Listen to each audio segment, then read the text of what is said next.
What the hell is that noise? Sounds like a dying animal. Victor Langford shoved his chair back on live television. Millions were watching. Backstage, a janitor had been humming into her mop handle. Soft, gentle, thinking no one could hear. Drag her out here. Let America see this. A stagehand grabbed Lena Marlowe's arm. Bleach-stained uniform, rubber gloves dripping. Victor pinched his nose. God, you people carry the smell everywhere. I'll quit if she can sing. On my mother's grave. The audience howled. I was just cleaning, sir. That's all you'll ever be good for, sweetheart. Scrubbing toilets. Lena said nothing. Her fingers found a worn handkerchief in her pocket. But what came out of her mouth next left Victor frozen. And millions of viewers holding their breath. Hours before those cameras ever found her face, Lena Marlowe clocked in for the night shift at WKRL-TV in Atlanta. Badge number 0914. Department: Janitorial. She was 32 years old, and this was the only job that would take her after she dropped out of college years earlier. Her mother needed her. Miriam Marlowe had been diagnosed with chronic obstructive pulmonary disease at 51. The oxygen tank beside her bed cost more than Lena made in a week. The inhaler refills, the specialist visits, the late-night trips to the emergency room when Miriam's breathing turned into a whistle that wouldn't stop. All of it fell on Lena. Every bill, every sleepless night, every prayer whispered into a dark apartment while her mother gasped for air in the next room. There was no savings account, no safety net, just a mop, a time clock, and a daughter who refused to let her mother die in a waiting room. Lena had once been something else. At 14, she joined the choir at Grace Fellowship Baptist Church on the south side of Atlanta. The choir master, a retired tenor named Elias Crow, heard her sing once and pulled her aside after service. "Child," he said, "do you know what you have?" She didn't. He spent the next 8 years showing her. Free lessons every Saturday in the back room of the church. Breath control, pitch, projection. He taught her arias she couldn't pronounce and spirituals she already knew by heart. He pushed her range from a comfortable alto into a soprano that could crack glass. "Your voice is your truth," he told her once, folding a white handkerchief embroidered with a treble clef into her palm. "Never let anyone silence it." Elias Crow died years ago, a stroke, alone in his apartment 2 blocks from the church. Lena sang at his funeral, the last time she performed for anyone. After that, she packed the handkerchief into her pocket and stopped singing in front of people. She hummed sometimes when she thought no one was listening. In the shower, on the bus, in the empty hallways of WKRL-TV, in the quiet hours of the night, pushing a mop across floors that would be dirty again by noon.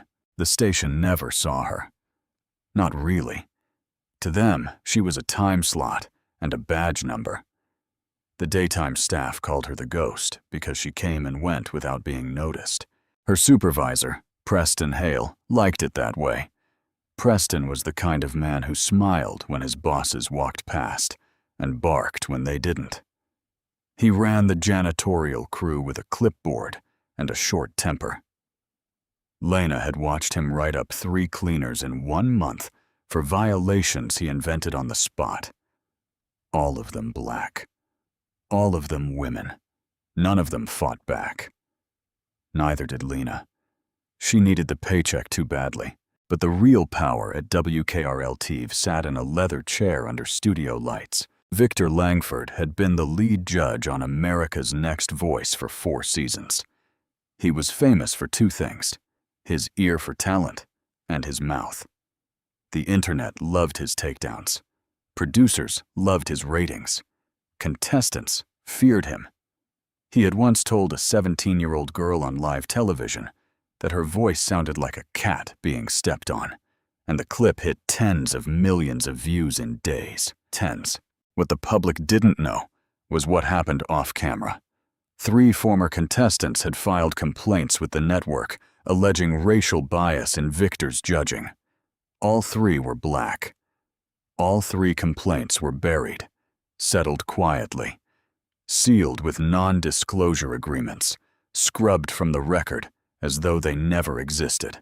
Victor didn't just dislike certain voices, he disliked certain people, and he had enough power to make that dislike disappear into paperwork. On the night everything changed, Lena was mopping the stage floor during a break in rehearsals. The studio was supposed to be empty. The cameras were supposed to be off. They weren't. A backup feed had been running for a sound check, and Lena, alone under the dim work lights, started humming. A hymn first, then a melody, then, without thinking, she opened her mouth and sang. Just a few bars. Just enough. Enough for the sound engineer in the control booth to freeze, enough for the clip to be saved, and enough for it to land on Victor Langford's phone the next morning. The beginning of the worst mistake he would ever make. The clip was short. Seconds of a woman in a janitor's uniform standing under half-lit stage lights, singing into the silence of an empty studio. No audience, no mic, just her voice bouncing off the walls like it had been waiting years to be let out. The sound engineer, a young man named Reed Carter, played it back 3 times before he saved it to his phone. He didn't post it. He didn't share it outside the building. He just showed it to one person, his supervisor in the control room, and said, "You need to hear this." By the next morning, the clip had passed through more than a dozen phones inside WKRL-TV. Producers, camera operators, lighting techs, makeup artists. Everyone had seen it. People played it in the break room with the door closed. Some of them watched it more than once. A few of them cried. Nobody told Lena. The clip reached Victor Langford later that morning, forwarded by his assistant with a single line, "You'll want to see this."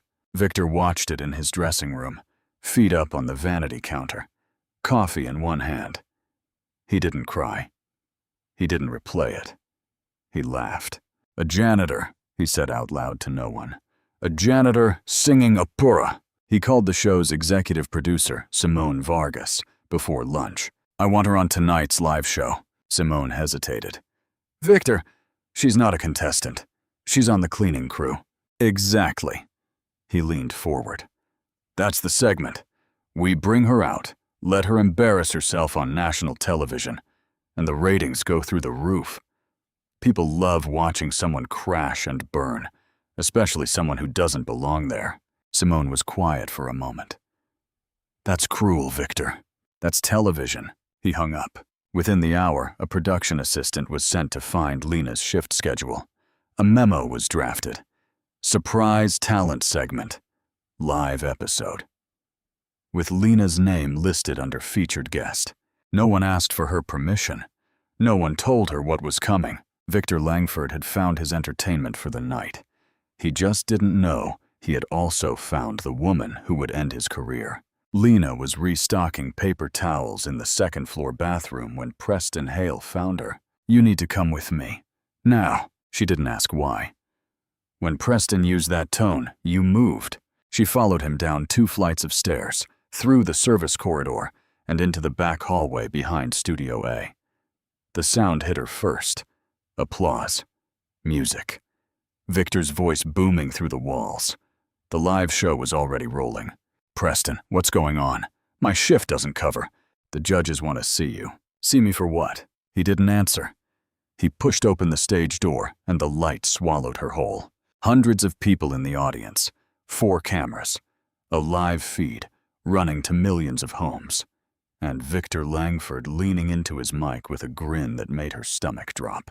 "Ladies and gentlemen," Victor said, sweeping his arm toward her, "I'd like to introduce someone very special tonight. This is our cleaning lady, the one who thinks she's Beyoncé." The audience erupted. Laughter. Whistles. Someone in the front row held up a phone already recording. Lena's legs locked. Her chest tightened. Every instinct told her to turn around, walk back through that door, and disappear into the service corridor, where no one would ever look for her again. She almost did. Then her hand brushed the pocket of her uniform.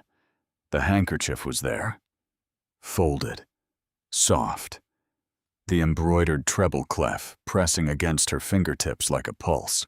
Elias Crow's voice came back to her, steady and sure, the way it always sounded on Saturday afternoons in the back room of the church. Your voice is your truth. Never let anyone silence it. Victor was still talking, still laughing, still performing for the cameras. I'll quit if she can sing, he said again, louder this time, milking every syllable. America, hold me to it. Lena looked at the audience. She looked at the cameras. She looked at Victor Langford, the man who had dragged her into this moment to make himself feel powerful. She didn't turn around. She walked to the microphone and wrapped both hands around it, like it was the only thing in the world that had ever belonged to her. The studio went quiet the way a room goes quiet before a storm. Not all at once, but in pieces. A few laughs lingered in the back rows. Someone coughed. A camera operator adjusted his lens, expecting a train wreck worth replaying. Lena stood at the microphone, both hands wrapped around the stand. Her knuckles had gone white. The bleach stain on her left sleeve caught the overhead light. For a moment, it looked like a scar she had been carrying for years. Victor leaned back in his chair, arms crossed, smirking at the other judges.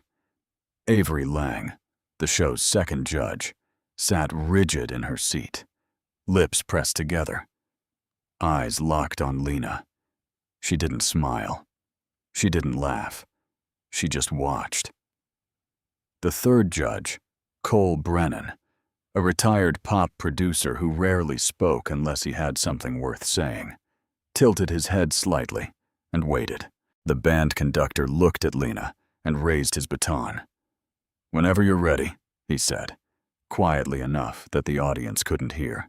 Lena closed her eyes. She thought about the back room of Grace Fellowship Baptist Church, the upright piano with 2 dead keys, Elias Crow standing beside her, one hand on her shoulder, the other keeping time against his thigh. She thought about the way he used to count her in, not with numbers, but with a nod, slow and steady, like he was giving her permission to exist. She breathed in through her nose, held it, let the silence stretch until even the air in the room felt heavy, and she began. The first note came out thin, fragile, a thread of sound that barely reached the second row. Someone in the audience snickered. A man in the 5th row elbowed his friend and pointed at the stage. Victor's smirk widened. He turned to Avery and whispered something behind his hand. Avery didn't respond. Then the second note landed. It was deeper, fuller. A low soprano tone that rolled across the floor of the studio like warm water, touching every corner, filling every gap. The snickering stopped.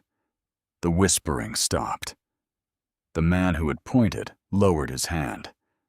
The breathing in the front 3 rows seemed to stop altogether. Lena was singing Nessun Dorma, not the version most people knew, the thundering tenor performance made famous by Pavarotti. This was different. This was a soprano arrangement that Elias Crow had written for her by hand on staff paper, transposed note by note over the course of months in that back room on Saturday afternoons. He told her once it was the hardest thing he'd ever composed. He told her she was the only voice he'd ever trusted to carry it. By the 3rd phrase, the room had changed. The laughter was gone. The phones that had been held up to record the humiliation were still recording, but the hands holding them had gone slack. A woman in the 4th row pressed her palm to her mouth. A man near the aisle removed his glasses and looked down at his lap. 2 teenagers who had been scrolling through their phones lowered their screens and stared. Lena's voice climbed. Each note arrived with more force than the last, not louder, but deeper, richer, as if every year she had spent in silence had compressed into pressure, and now that pressure was being released one phrase at a time. The melody moved through registers that shouldn't have been possible from someone who hadn't performed in years, but the voice didn't know about the years. The voice only knew the Saturday lessons, the hymns, the hours of scales sung into an empty church, while the afternoon sun moved across the wooden floor. She didn't open her eyes. She didn't need to. The music was doing what it had always done, telling the truth she couldn't say out loud. The truth about the oxygen tanks and the emergency rooms. The truth about mopping floors in the quiet hours while the world slept. The truth about a teacher who believed in her when no one else did, and who died before he could see what she became. Victor Langford was no longer smirking. His arms had uncrossed. His hands were flat on the judge's table, palms down, as if the surface was the only thing keeping him upright. His jaw had loosened. His eyes were fixed on Lena, unblinking. And for the first time in 4 seasons of live television, Victor Langford had absolutely nothing to say. Camera 2 caught it. A slow zoom on his face, the exact moment his arrogance cracked. His lips parted, but no words came out. The director in the control booth whispered into his headset, "Stay on him. Don't cut away." Millions of viewers saw it happen in real time. Cole Brennan, the quiet third judge, closed his eyes and lowered his head. His fingers were laced together on the table. He didn't move. He didn't need to. His stillness said everything. Avery Lang stood up. She didn't clap. She didn't speak. She simply rose from her chair, hands clasped in front of her chest, and stood there. A judge on her feet before the performance was over. The audience didn't understand it yet, but the people in the industry watching from home did. A judge standing mid-performance was the highest mark of respect the show had ever seen. In 4 seasons, it had never happened. Not once. The song was reaching its peak. Lena's voice hit the high B-flat. The note Elias Crow had circled in red on the staff paper and written beside it in his careful handwriting. "This is where you fly." The note didn't just fill the studio. It pressed against the walls. It climbed into the lighting rig.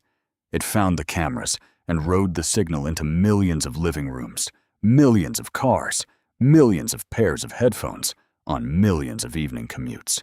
A stagehand standing in the wings sat down on a cable box and put his head in his hands. A makeup artist near the backstage monitor pressed her forehead to the wall and wept. The audience was on its feet before the last note faded. Not a slow stand, a wave. Row by row, from the front to the back, hundreds of people rising like a tide. Some of them were crying. Some of them were shaking. A teenage girl in the balcony section covered her face with both hands and sobbed into her mother's shoulder.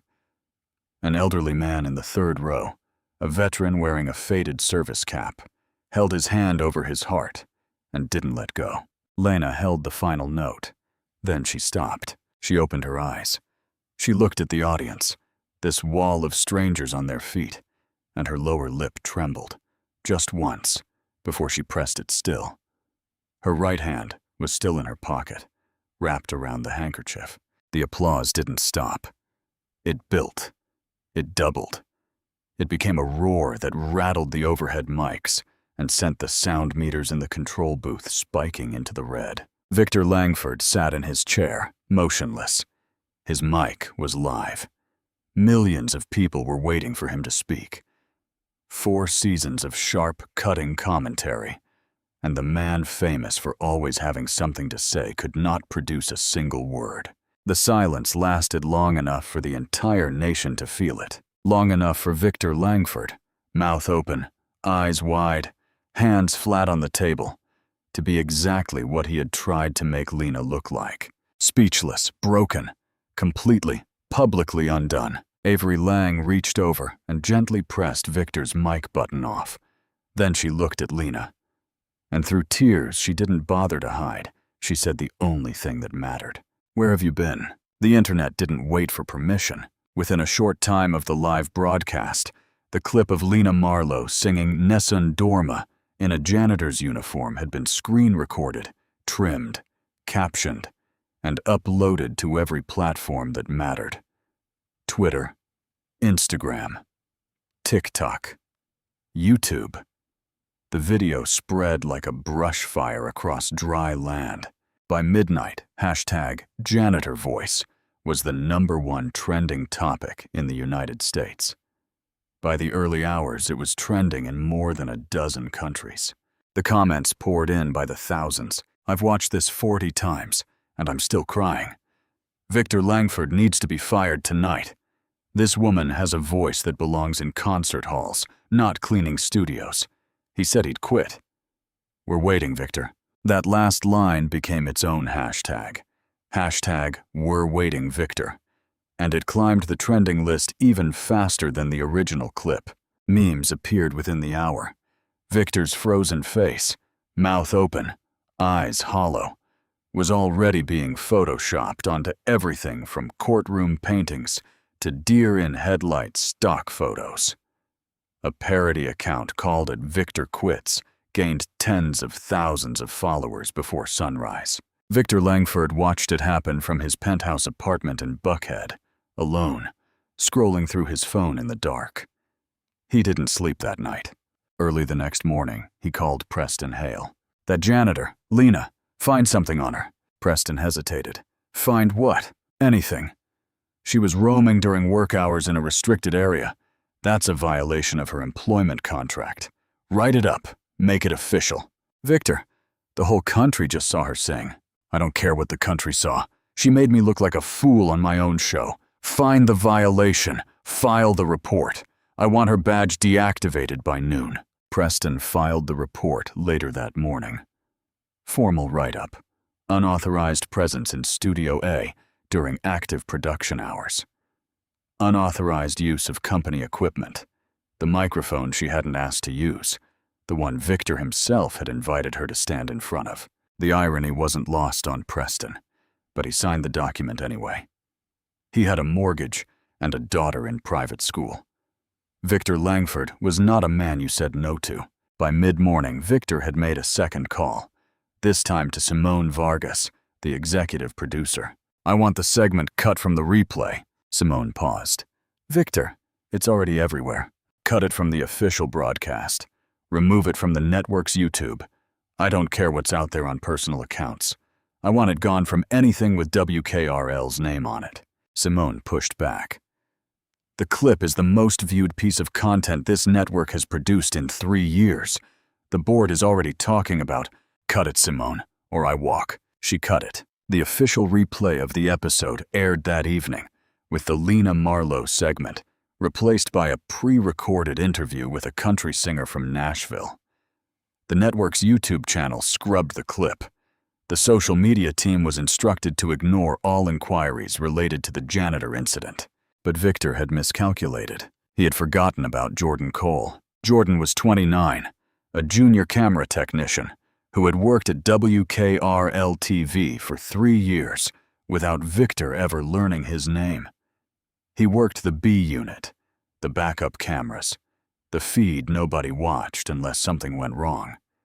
He had seen Victor berate interns. He had watched Victor reduce a 19-year-old contestant to tears during a commercial break and then smile when the cameras came back on. He had kept his mouth shut because that was the price of employment. Not this time. Jordan had saved the raw, uncompressed footage of Lena's performance from the B unit feed. 4 camera angles. Full audio. No edits. Late that night, shortly after Victor's call to Simone, Jordan uploaded the complete file to YouTube from a public library computer miles from the station. The title was simple. "Janitor sings Nessun Dorma. Full uncut performance." By morning, the video had millions of views. By the following afternoon, it had tens of millions. Victor Langford had wanted to erase Lena Marlowe from the record. Instead, he had turned her into the most talked about voice in America. The thing he tried to bury had become the thing that would bury him. The story broke on CNN early the next morning. A janitor at a major television studio was mocked on live television by a celebrity judge, then sang an aria that brought the audience to its feet.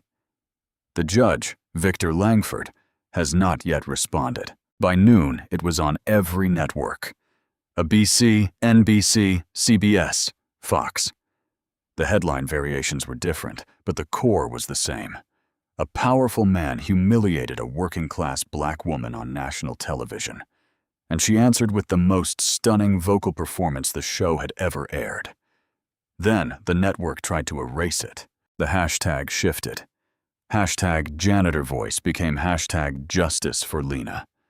And the conversation was no longer about talent.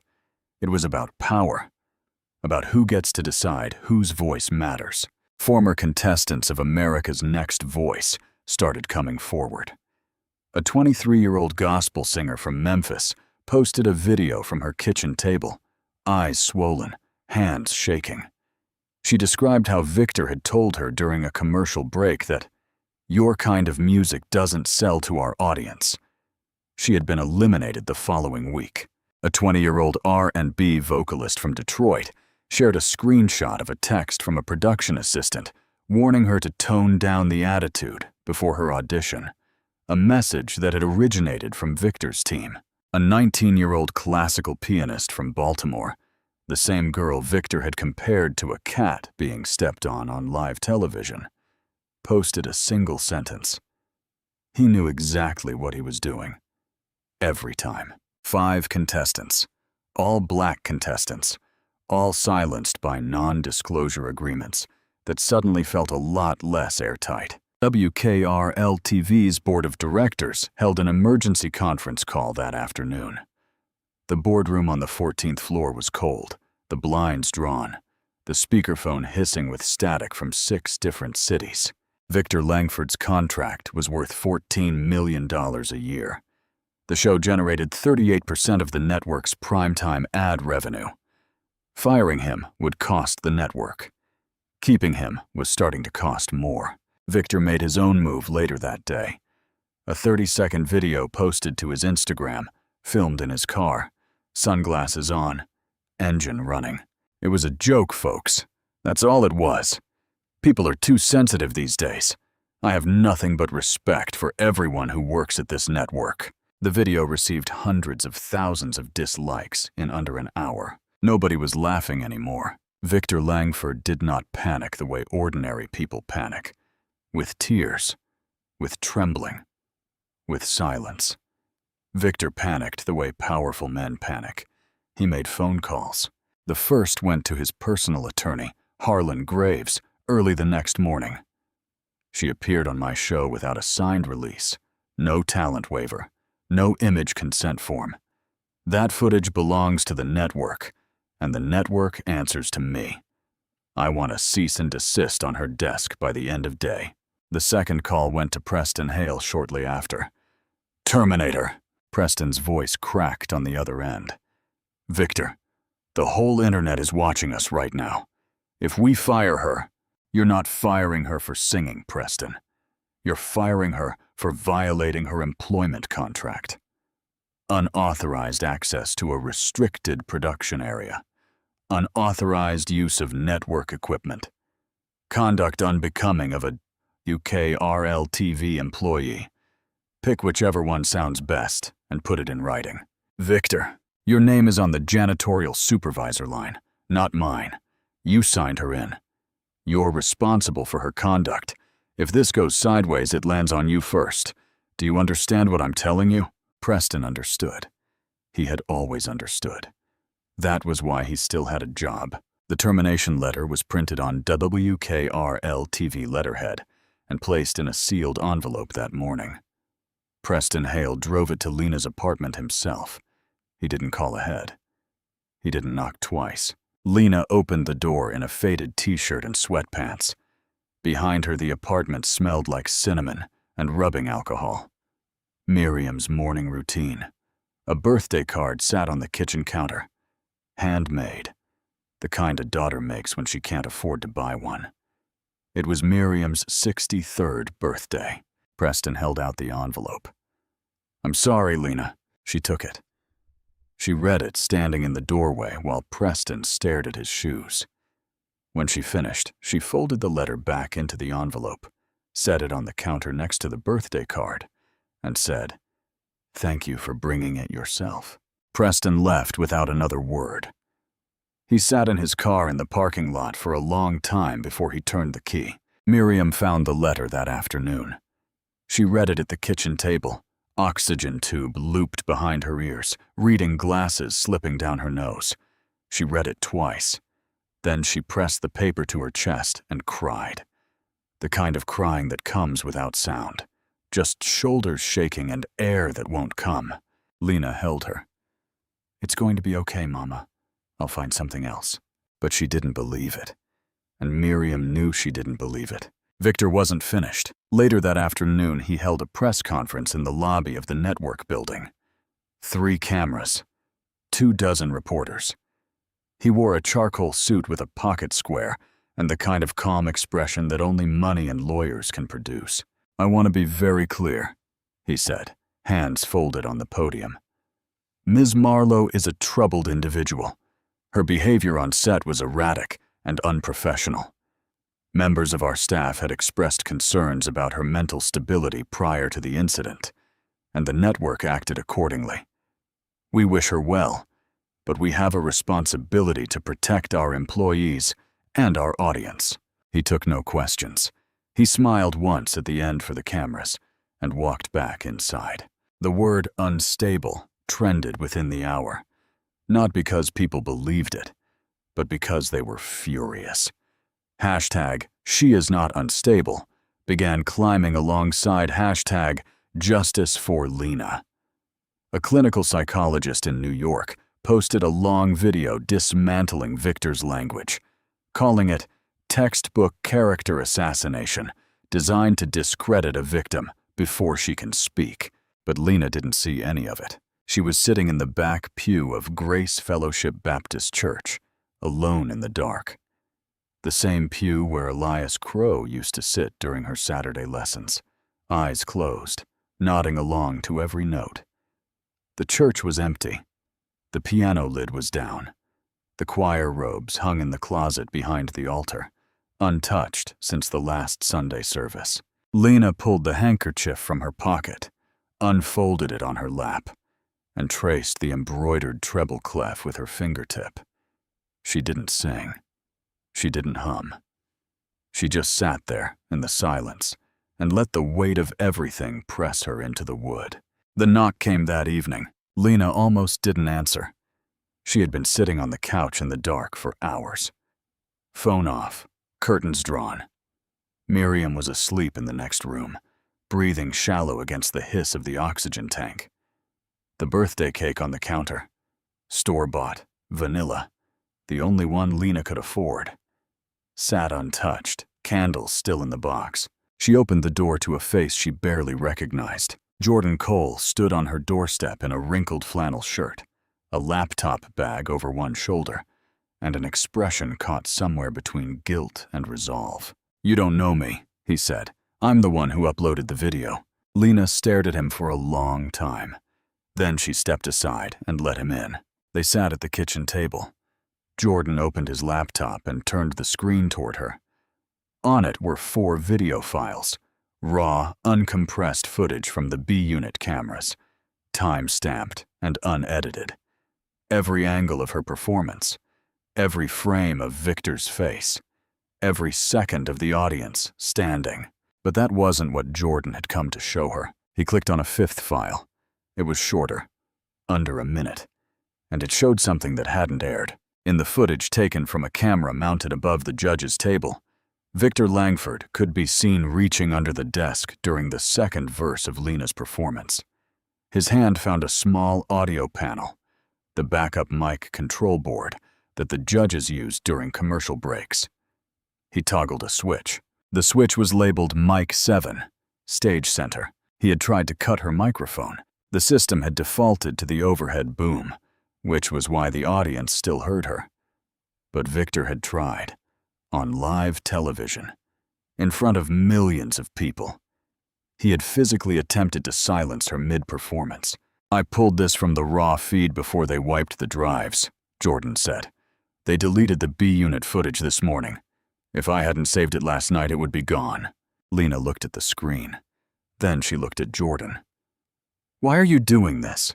Jordan closed the laptop. He was quiet for a moment. 2 years ago, Victor called me a diversity hire in front of the entire crew during a lighting setup. He said the only reason I had a badge was because the network needed to hit a quota." He paused. "I didn't say anything then. I'm saying something now." The second ally came by phone. Avery Lang called Lena's personal number that night, a number she had gotten from a production assistant who owed her a favor. "I'm not calling as a judge," Avery said. "I'm calling as a witness. I saw what Victor did under that desk. I didn't know what it was at the time, but I know now.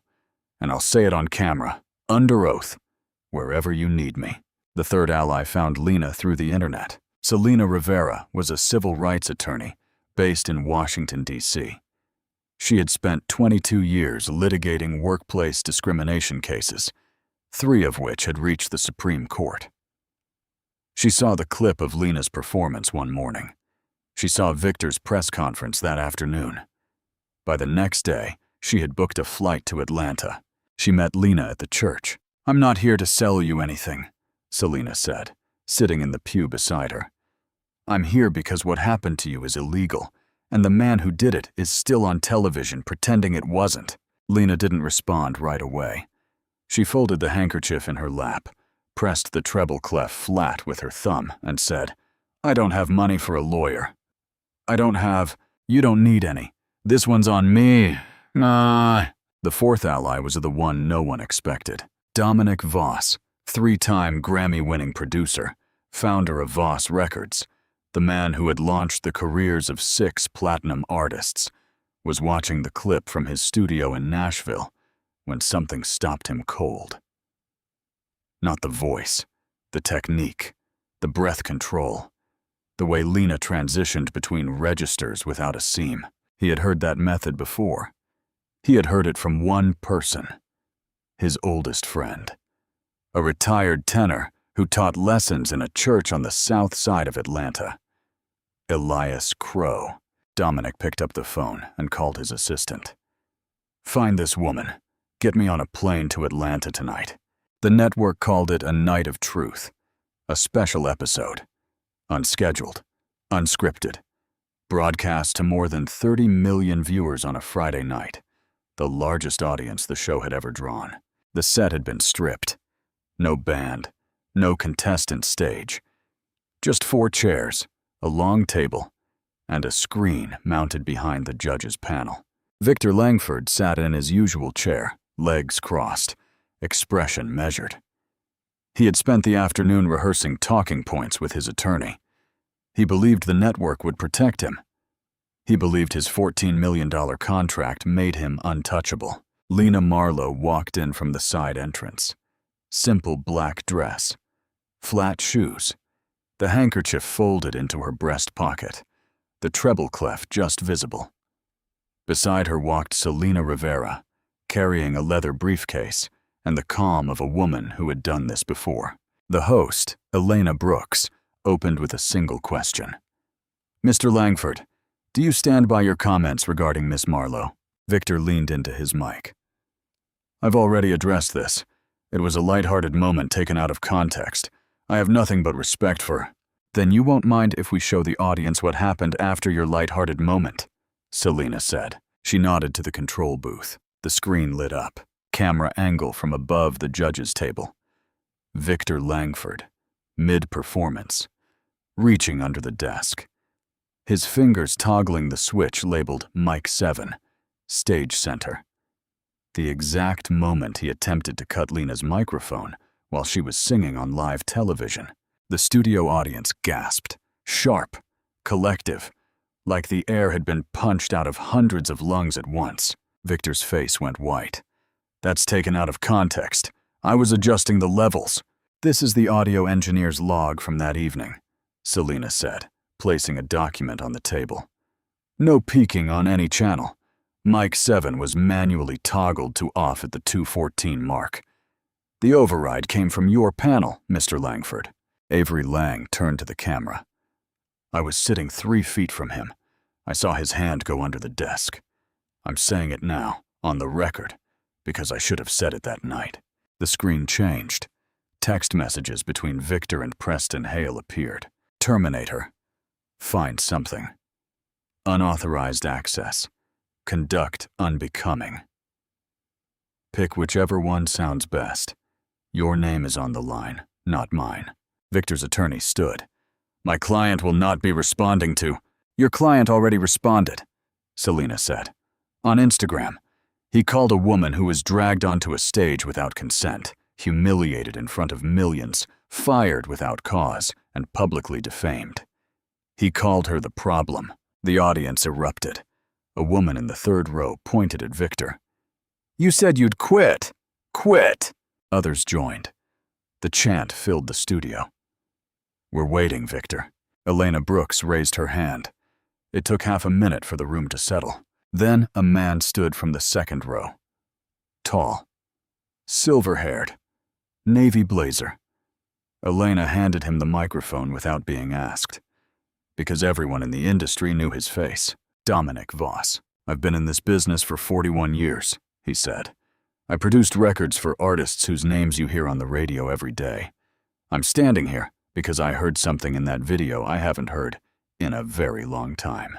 He looked at Lena. That technique, the breath control, the register transitions, the phrasing. I've only heard one teacher produce that sound. His name was Elias Crow. He was my oldest friend. He died years ago, and I thought his method died with him. Dominic's voice caught. He paused. Swallowed. It didn't. It's standing right there in a woman you called a cleaning lady. The network president, Gregory Hale, walked to the stage from the wings. He carried a single sheet of paper.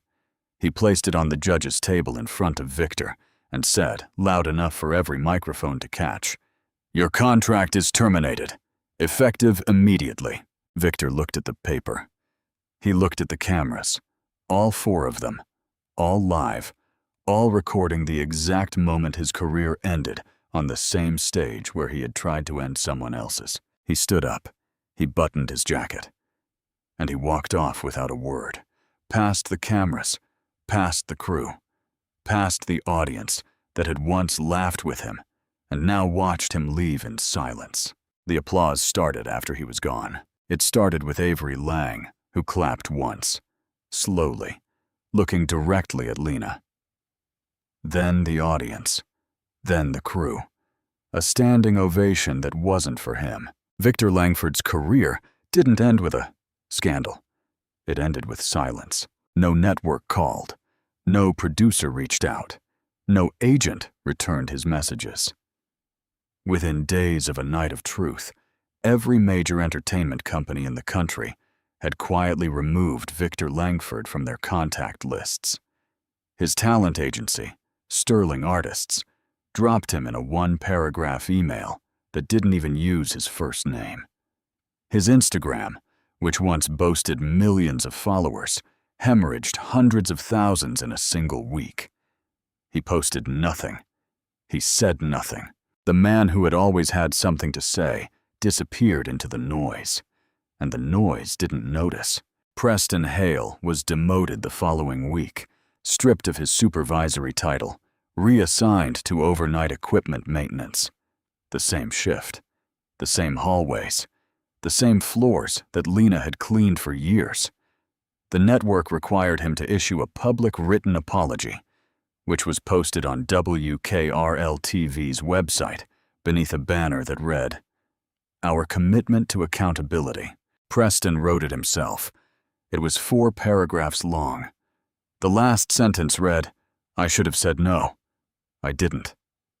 I'm sorry.